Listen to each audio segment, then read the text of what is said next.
much more complicated issue. We were playing the question game today with my students, and the responses from the students, or the reactions from the students, was almost to be predicted.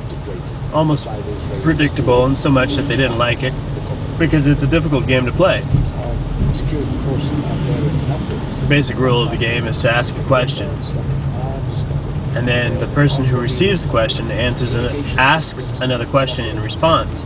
Now, this is not easy, as witnessed in the very humorous and quick repartee that you see in Rosencrantz and Guildenstern Are Dead, with Tim Roth and who's a psycho from True Love, Gary Oldman. Two of the most unlikely comedians in American cinema do a marvelous job in that scene where they use a tennis court, an indoor tennis court, as their field for the questions that they pose one another.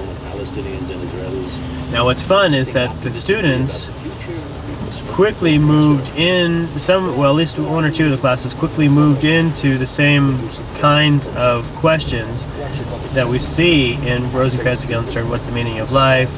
What is it all about? Why are we here? Do we have a purpose? I mean, there were some very good questions. Now, of course, those questions don't have any answers, per se.